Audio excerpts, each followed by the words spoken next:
신약성경 391면 요한일서 4장 12절부터 13절까지의 말씀을 다 찾으신 줄로 알고 한 목소리로 읽도록 하겠습니다. 어느 때나 하나님을 본 사람이 없으되 만일 우리가 서로 사랑하면 하나님이 우리 안에 거하시고 그의 사랑이 우리 안에 온전히 이루어지느니라. 그의 성령을 우리에게 주심으로 우리가 그 안에 거하고 그가 우리 안에 거하시는 줄을 아느니라. 이 시간 앞에 좌우에 계신 분들에게 하나님이 우리를 사명자로 세우십니다. 한번 인사하도록 하겠습니다. 하나님이 우리를 사명자로 세우십니다. 다시 한번 인사하실 때에 우리의 사명은 서로 사랑하는 것입니다. 한번 인사하겠습니다. 우리의 사명은 서로 사랑하는 것입니다. 하나님께서 여러분들을 부르셨음을 믿으십니까? 네. 괜히 부르신 것이 아니라 하나님께서 홀로 행하실 수 있는 일들을 우리에게 맡기시기 위하여 우리를 부르셨다. 저는 그렇게 믿습니다. 날마다 하나님께서 맡겨주신 바 서로를 사랑하는 일에 목숨을 거시고 서로를 사랑함으로 우리 가운데 거하시는 하나님을 온전히 경험하게 되는 저와 여러분들의 삶이 되시기를 예수님의 이름으로 축복합니다. 여러분, 우리가 믿고 있는 바 우리의 믿음의 대상이시지요. 하나님. 여러분들은 그 하나님을 증명할 수 있다고 생각하시는지요? 우리가 믿고 있는 바 하나님의 아들이신 그 그리스도이신 예수. 여러분들은 그 예수의 행하심과 나타나심, 그리고 성경을 통해 우리에게 계시되신 바 그 모든 행적들을 논리적으로 설명할 수 있다 생각하시는지요? 누군가 여러분들에게 하나님을 증명해보라. 그분이 존재하시는가? 그분이 살아계시는가? 그분이 여전히 존재하시고 살아계심으로 우리 가운데 일하고 계시는가 하는 것을 증명해보라고 한다면 여러분들은 어떤 방법으로 그것을 증명할 수 있다 대답하시겠습니까? 다른 한편으로 지금 눈에 보이지 않는 하나님, 귀로 들을 수 없는 하나님, 다만 성경을 통해 당신을 계시하신 그 하나님, 또 그 예수를 논리적으로 내가 납득할 수 있도록 이해할 수 있도록 설명해보라 한다면 여러분들은 그 설명을 어떤 내용으로 채울 수 있다 생각하시는지요? 저는 과감히 그렇게 말하고 싶습니다. 하나님은 증명할 수 없다. 하나님은 논리적 설명의 대상이 아니다 하고 말입니다. 제가 성서학 중에서도 구약학을 전공했지요. 알고 계시나요? 네, 저에게 관심을 가져주세요. 제가 구약학으로 나름대로 박사학위를 가지고 있는 사람이거든요. 구약학을 전공하기 위해 석사 과정을 시작하고 박사학위를 받을 때까지 얼마나 많은 논문과 책들을 읽었겠습니까? 그렇지요. 그런데 저마다 한 시대를 풍미했던 수많은 성서학자들의 논문과 글들을 읽으면서 제가 발견한 것이 무엇인 줄 아십니까? 굉장히 치밀하고 굉장히 논리적입니다. 그런데 그 모든 학자들의 공통점은 반드시 허점이 있다는 거였습니다. 구약 성경에 기록되어 있는 특정 구절을 논리적으로 설명하기 위해서 지금도 다양한 책들과 논문들이 나오고 있거든요. 지난 2000년 동안의 기독교의 역사, 거기에 더하여 유대교의 역사까지 친다면 수천 년의 세월 동안 수많은 설명들이 존재했을 텐데 지금도 새로운 설명들이 등장하고 있는 이유가 무엇이겠습니까? 나름대로 그 시대에는 논리적으로 설명했다고 생각되는 그 글들 속에서 또 다른 시대에서는 틈이 발견되기 때문입니다. 오류가 발견되기 때문이죠. 나름대로의 논리, 나름대로의 설명을 가진 수많은 학자들의 글이 있지만 다 저마다 허점이 있더라는 공통점을 발견하면서 저도 나름대로 책도 쓰고 논문도 게재하고 나름대로 지금도 연구활동을 열심히 하고 있는 사람으로서 항상 제 글에는 눈에 보이지 않는 전제를 두게 되더라고요. 그 전제가 무엇인가? 나는 아무것도 모른다 입니다. 우리 지난 1학기 3월부터 6월 초까지 12주 동안 창세기 산책이라는 과목을 개설하여서 10분에 이르는 분들과 함께 성경 공부를 진행했습니다. 제가 그분들에게 참 많은 말을 했겠지 않겠습니까? 그렇죠? 한 주에 다루는 그 양만 해도 A4 용지 한 20페이지에 달했거든요. 그러니까 얼마나 많은 말을 했겠습니까? 제가 그 강의를 진행하면서 우리 교인들에게 가장 많이 반복했던 말이 있다면 이것이었습니다. 정답은 하나님만 아신다 였습니다. 감히 하나님을 증명할 수 있는 사람은 없습니다. 감히 하나님을 논리에 담아낼 수 있는 사람은 없습니다. 광대하신 하나님, 한계가 없으신 하나님, 그 어떤 것에도 담아둘 수 없고 붙들어 놓을 수 없는 그분이기에 어찌 감히 인간의 과학과 지식과 경험으로 증명해낼 수 있다 말할 수 있겠습니까? 어찌 감히 인간의 논리로 모두 설명할 수 있다 할 수 있겠습니까? 인간의 과학으로 증명해내는 그 순간, 인간의 논리로 모두 설명해낼 수 있는 그 순간 그는 더 이상 하나님이 아닐 것입니다. 무슨 말입니까? 증명할 수 없고 논리에 담아낼 수 없다는 것이죠. 그러나 놀랍게도 우리가 하나님을 믿을 수 있는 이유가 어디 있습니까? 우리가 작고 적은 지식이지만 하나님을 알고 있다 고백할 수 있는 근거가 어디 있습니까? 우리는 증명할 수 없고 우리는 논리에 담아낼 수 없지만 우리의 한계와 우리의 지식의 폭을 넘어서서 우리를 찾아오시고 스스로를 하나님께서 계시하셨기에 우리가 믿을 수 있고 우리가 알 수 있게 되는 것이지요.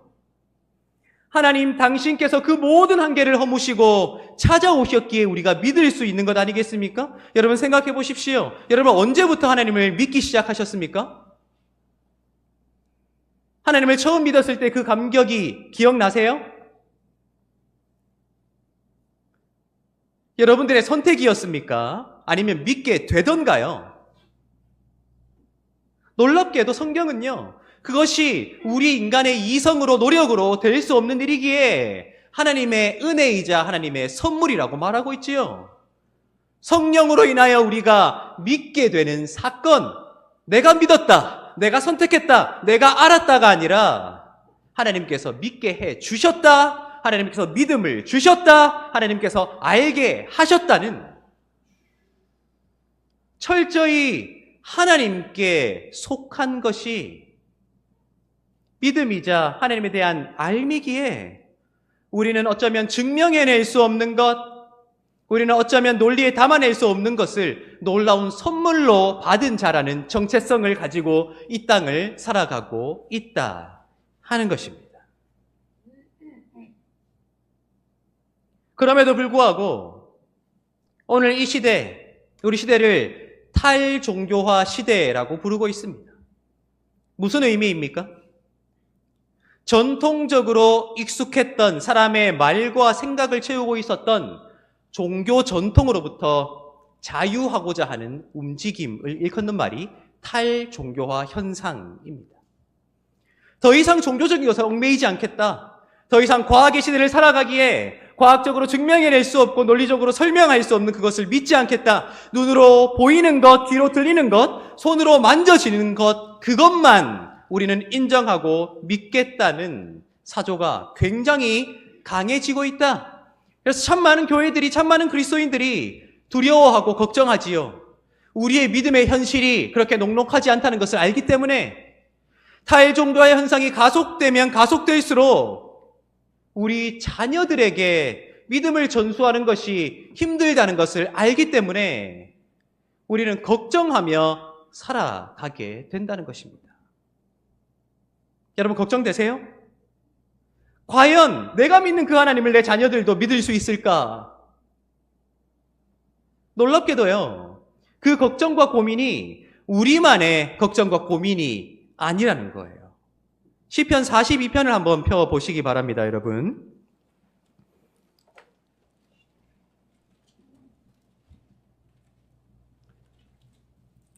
시편 42편 2절과 3절을 한번 읽어보도록 하겠습니다. 구약성경 832면에 있습니다. 구약성경 832면 시편 42편 2절과 3절입니다. 찾으신 분들 저랑 함께 읽으시고요. 아직 못 찾으신 분들은 귀로 잘 들어보시기 바랍니다. 42편 2절과 3절입니다.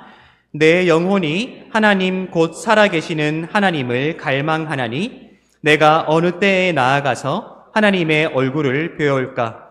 사람들이 종일 내게 하는 말이 내 하나님이 어디 있느뇨 하오니 내 눈물이 주야로 내 음식이 되었도다. 아멘. 내 눈물이 밤낮으로 내 음식이 되었습니다. 음식 없이는 살 수 없잖아요. 그만큼 내 삶이 눈물 없이는 생각할 수 없는 삶입니다. 그 이유가 무엇이라고 말하고 있습니까? 사람들이 나에게 하는 말이 너의 하나님이 어디 있느냐? 증명해보라, 보여보라, 듣게 해보라. 애석하게도요, 이 시를 지은 사람들은 고라 자손들이거든요. 고라 자손들에게 너의 하나님이 어디 있느냐 질문했던 사람들은 이방인들이 아니라는 거예요. 어차피 이방인들은 하나님을 안 믿잖아요. 같은 여호와 하나님을 믿는 그 동일한 민족에 속한 자들이 고라 자손들에게 너의 하나님이 어디 있는지 나에게 보여보라고 말할 때에 그것을 증명할 수 있습니까? 설명할 수 있나요? 아니요. 못하니까요. 눈물밖에 나오지 않는 것이죠. 나는 믿게 되었는데, 나는 알게 되었는데 증명할 길이 없고 설명할 길이 없다. 요한복음 20장을 한번 펴보시기 바랍니다, 여러분. 성경에서 흐르고 있는 이 흐름을 잘 보십시오, 여러분. 요한복음 20장 24절과 25절을 한번 읽어봅시다. 신약성경 183면에 있습니다. 요한복음 20장 24절, 25절입니다. 찾으신 분들 저와 같이 읽으시고요. 못 찾으신 분들 귀로 들으시기 바랍니다. 24절, 25절입니다. 12 제자 중에 하나로서 디두모라 불리는 도마는 예수께서 오셨을 때에 함께 있지 아니한지라. 다른 제자들이 그에게 이르되 우리가 주를 보았노라 하니 도마가 이르되 내가 그의 손에 못자국을 보며 내 손가락을 그 못자국에 넣으며 내 손을 그 옆구리에 넣어보지 않고는 믿지 아니하겠노라 하니라. 아멘. 디두모라 불리는 도마는 어떤 사람이었습니까? 의심이 많았지만 그럼에도 예수의 제자 중 한 사람이었습니다. 이후에는 사도라 불릴 사람이었단 말이에요. 그런데 그의 믿음이 어디에 근거하고 있음이 드러나고 있습니까? 눈으로 직접 보는 것, 손으로 직접 만지는 것, 감각으로 직접 느끼는 것에 의존된 인식을 보여주고 있다 하는 거예요. 그런데요, 이미 부활하신 예수를 경험한 다른 제자들이 도마에게 그 예수를 다시 만질 수 있게, 볼 수 있게, 느낄 수 있게 해줄 수 있습니까? 없어요. 왜요? 그것은 예수의 권능에 속한 일이거든요. 사람이 할 수 있는 일이 아니란 말이에요. 어쩌면 구약 성경에도 신약 성경에도 사람들은 우리에게 요구하는 것입니다. 아니, 차라리 예수를 모르고 하나님을 부인하는 자들이 우리에게 요구하는 것이 아니라 내 나름대로 최선을 다해 자녀들을 믿음으로 성장시켰다 생각하는데 그 자녀들이 우리에게 묻는다면 말이에요. 아버지의 하나님은 어디 있습니까? 엄마가 그토록 찾고 있는 하나님은 어디 계시죠?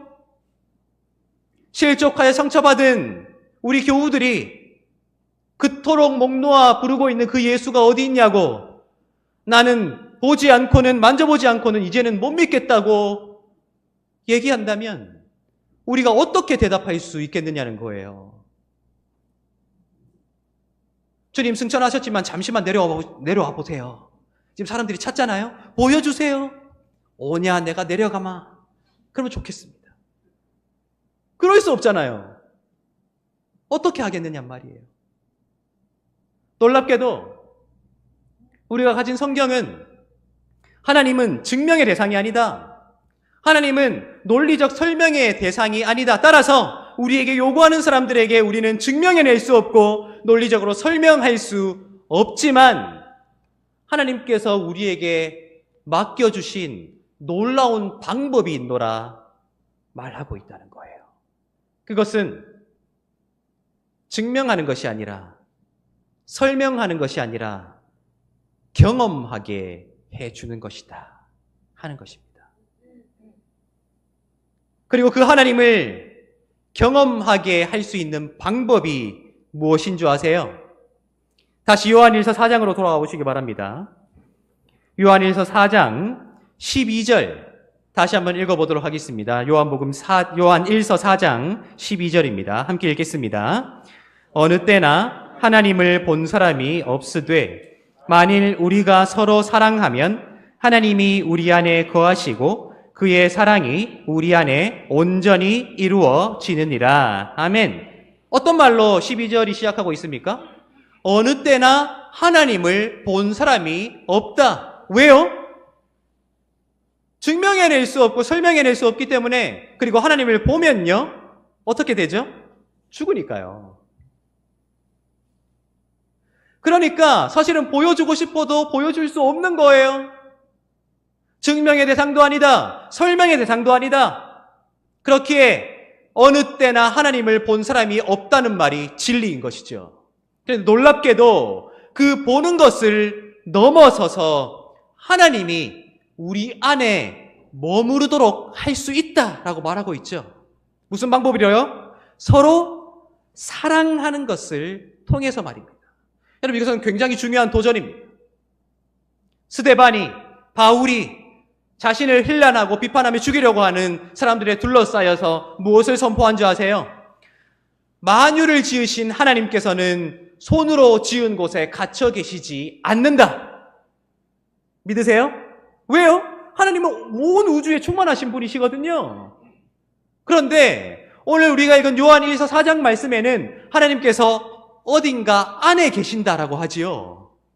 그 어느 것도 담아낼 수 없고 그 어느 것도 다 형용해낼 수 없는 하나님인데 감히 그 하나님을 우리 안에 담아낼 수 있다.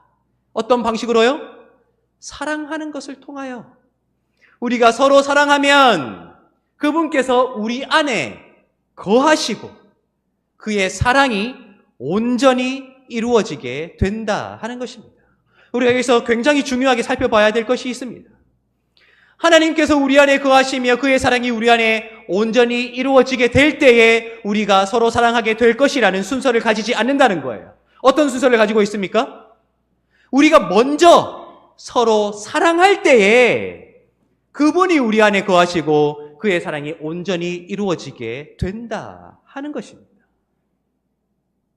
하나님을 나타내시는 방식, 하나님을 드러내시는 방식, 철저히 하나님께 속한 일이나 하나님의 권능에 속한 일이나 그 하나님을 우리 안에 담아낼 수 있는 권한을 하나님께서 누구에게 주셨다고요? 우리에게 주셨다. 어떤 방법으로? 서로를 사랑하는 것을 통해서 말입니다. 우리가 서로 사랑할 때에 그 하나님을 우리 안에 붙잡아 둘 수 있노라고. 우리가 서로 사랑할 때에 증명할 수 없는 하나님, 설명해낼 수 없는 하나님이 우리 안에 거하심으로 우리가 증명에 만족하지 않고 설명에 만족하지 않고 함께 경험할 수 있노라 우리에게 말하고 있다 하는 것입니다. 여러분, 탈종교화 시대라고 제가 말씀드렸지요.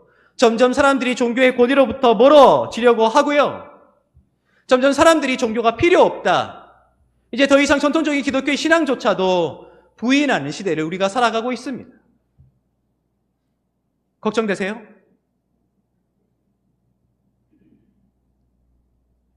저는 그런 현상은 하나도 걱정되지 않습니다. 왠지 아세요? 세상은 늘 그래왔기 때문입니다.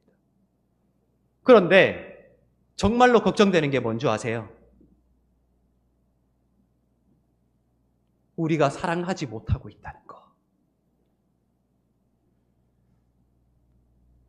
우리가 하나님을 증명한다 한들, 우리가 하나님을 완벽히 설명한다 한들 세상은 어차피 듣지 않을 것입니다. 어떻게 압니까?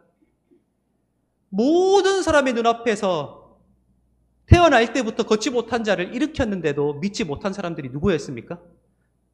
하나님의 백성이라 자부했던 유대인들이었거든요. 모든 사람들이 알고 있는 바 날 때부터 소경이었던 자를 눈뜨게 했는데 오히려 그 눈을 뜨게 하신 예수를 죽이려고 했던 자들이 누구였습니까? 스스로 하나님의 백성이라 자부했던 유대인들이요. 하물며 세상은 어떻습니까? 보여준다 한들, 증명한다 한들 듣지 않고 보지 않을 것입니다. 끌려다닐 이유가 없다는 거예요. 다만 우리가 해야 할 것은 분명하다. 증명하려 하지 말라. 설명하려 하지 말라. 경험하게 하라.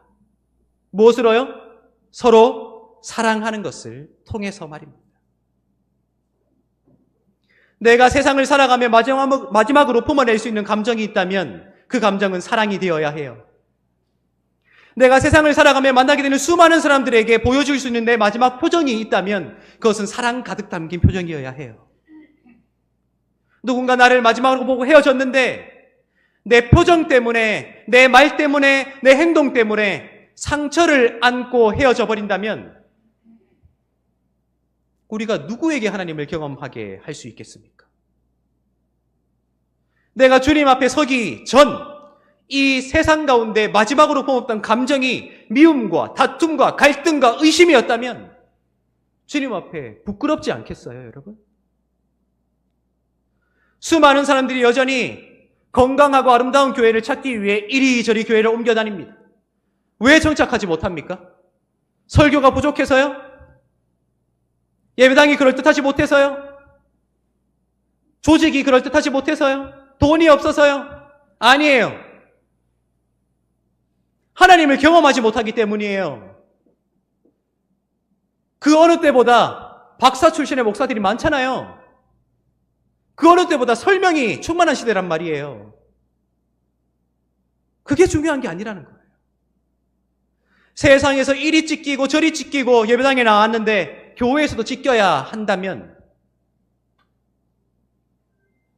세상에서 인정받지 못하고 세상에서 의심받고 세상에서 그렇게 지치고 힘든 마음을 가지고 예배당에 나왔는데 예배당도 정글인 거예요.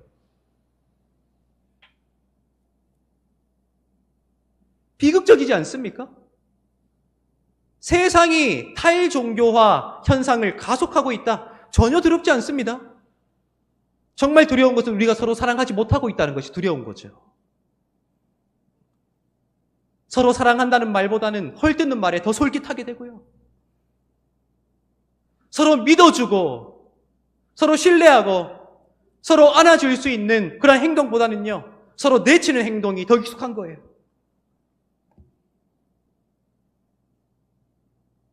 증명할 수 없는 것을 증명하려 하지 마십시오. 설명할 수 없는 것을 설명하려 하지 마십시오. 다만 경험하게 하십시오. 무엇으로요? 사랑하는 것을 통해서 말입니다. 사랑이에요. 여러분 요즘은 문을 열고 나가면 이상한 벌레들이 진짜 많지요. 시커먼 벌레들. 저는 벌레를 싫어할 뿐만 아니라 진짜 무서워하거든요. 그래서 길을 지나가다가 벌레가 여기 탁 붙잖아요. 일시정지가 되어버립니다. 혼자 막 떼내질 못해가지고. 제 아내가 안 떼내주면 저는 하루 종일 거기 서 있을 거예요. 진짜 무서워요, 벌레가.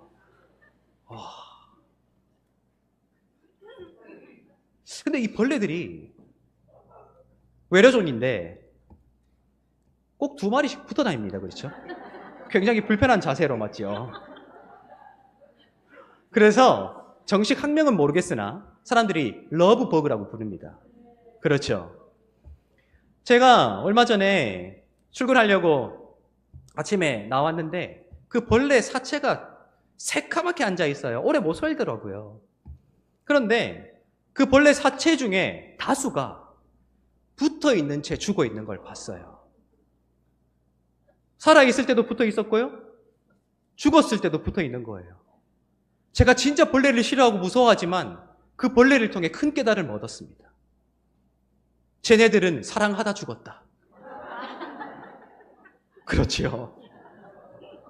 쟤네들의 마지막 감정은 사랑이었다. 그런데 하나님의 형상으로 창조되었다고 하는 나는 무엇을 하다 죽을 수 있을까?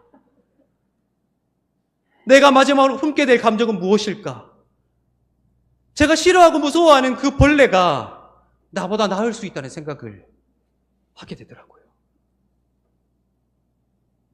하나님은 사랑이시지요. 사랑이신 하나님을 믿기에 하나님을 믿는 사람들이 모인 교회는 사랑의 공동체가 되어야 되지요. 그렇지요. 그래도 언제부터인가 이제는 벌레도 러브버그라고 부르는데 교회로부터 사랑이라는 단어가 박탈되고 있어요. 그러니까 사람들은 증명하는 것보다 논리적인 설명을 듣는 것보다 훨씬 더 강렬하게 다가오는 하나님에 대한 경험을 하지 못하고 있는 거예요.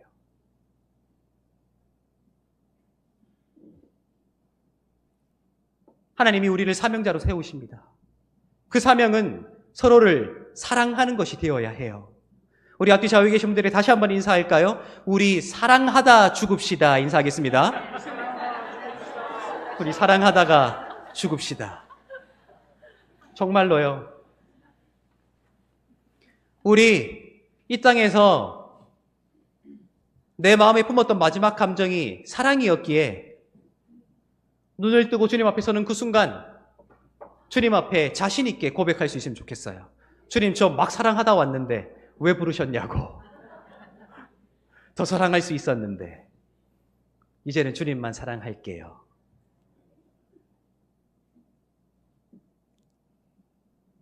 어느 때는 하나님을 본 사람이 없으되 우리가 서로 사랑하면 하나님이 우리 안에 거하시고 그의 사랑이 우리 안에 온전히 이루어지느니라.